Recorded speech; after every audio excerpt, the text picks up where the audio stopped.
Amigos de Vértigo Político, ¿cómo están? Este día vamos a debatir sobre el perfil de los coordinadores parlamentarios. Las principales fuerzas políticas han designado a cada uno de ellos. Se ve muy claramente la división que existe en Acción Nacional después de las elecciones, después de la derrota que sufrió Josefina Vázquez Mota. En este caso, pues Ernesto Cordero será el coordinador en el Senado y vemos que por supuesto es una clara pieza del presidente Calderón, ¿no? Y por otro lado está Luis Alberto Villarreal, un senador joven que todo indica está muy allegado al presidente, al dirigente nacional del PAN, a Madero, y entonces pues ahí se ve exactamente, por lo menos esa es la percepción inmediata que se tiene de cómo se dividió el partido, de cómo hay un equilibrio, se trató de equilibrar las fuerzas de quienes tienen el control del partido. A mí me sorprendió la unidad que hizo el PRI, ¿no? Nos sorprendió porque en el Senado se veían dos visibles candidatos como era Cristina Díaz y Emilio Gamboa, y prácticamente hicieron en unidad el asunto. Entonces por la parte del Cámara de Diputados se veía muy bien prácticamente que Manlio Fabio Beltrones iba a ser el gran candidato, y bueno, yo creo que las tablas que tienen estos dos políticos es sin duda fundamental para la política que va a llevar la Cámara de Diputados, el Congreso de la Unión en general. Entonces esperemos que ellos han dicho que los acuerdos van a ser fundamentales para estas 62 legislaturas que inicia el 1 de septiembre. Entonces esperemos que estos dos personajes, sin duda alguna, desde mi punto de vista, sí les van a llevar las tablas a los otros coordinadores, con todo respeto, sin tener una afiliación partidista. Yo creo que Manlio Fabio es uno de los políticos más experimentados, ya una larga trayectoria, un dinosaurio dentro de la política, políticamente hablando. Gamboa, secretario particular de Miguel de la Madrid, en fin. Yo creo que estos dos personajes van a tener un peso muy específico dentro de esta 62 legislatura, y pues vamos a ver cómo es la relación con los otros coordinadores.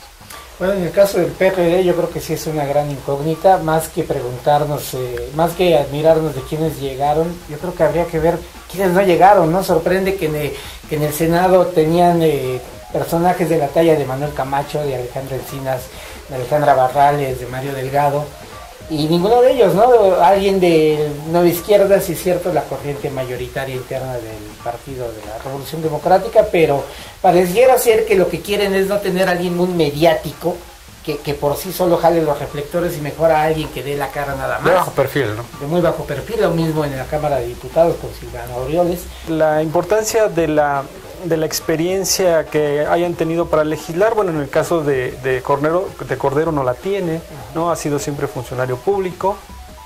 En el caso de Villarreal, pues es un perfil bajo, muy bajo perfil, en función de la bancada que todavía tiene Acción Nacional en la Cámara Alta.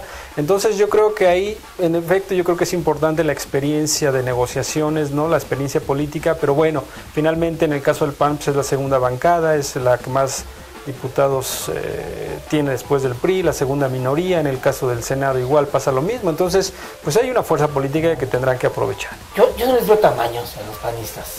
Digo, si uno piensa en sus anteriores coordinadores parlamentarios, personajes como González Morfín, como Diego Fernández de Ceballos, como el propio Santiago Krill, que a muchos los puede caer bien o mal, pero finalmente tenían trayectoria, tenían peso, tenían reconocimiento, tenían experiencia, y a ellos dos no les veo.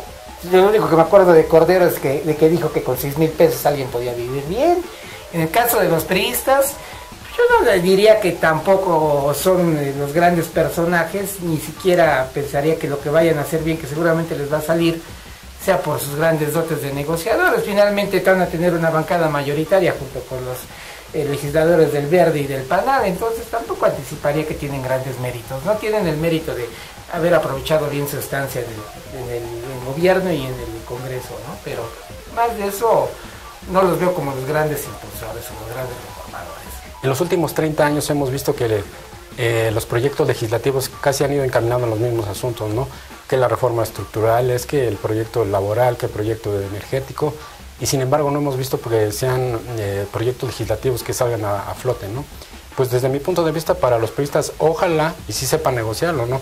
Todo lo que emane de la presidencia de la República van a tener que negociarlo, van a tener que negociarlo con el PAN, no van a hacer la gran bisagra que se está planteando. El PRD no sé para dónde vaya a querer jalar, si vaya a querer jalar con el PRI, vaya a querer jalar con el PAN. Los grupos parlamentarios, los partidos tienen sus propios intereses y no van a dejar, por más de que el PAN diga que no va a tomar represalias, por más que el PRD, que ha dejado claro su punto de vista que de que ellos qué van a apoyar y qué no van a apoyar. Incluso al interior del PRI yo veo que hay grupos donde también se oponen a ciertas cuestiones, por ejemplo como lo del IVA, ¿no?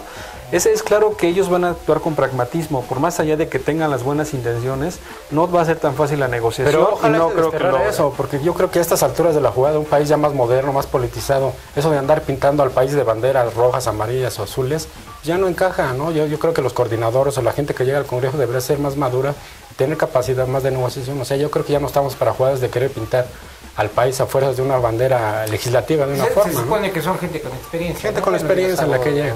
Sí, pero yo creo que ninguno de los partidos tiene incentivos, o sea, incentivos reales para sumarse, o sea, tanto a una reforma económica, tanto a una reforma hacendaria, a una reforma estructural, o sea, de las que realmente tienen peso para que este país pueda ir acomodando los avances que requiere.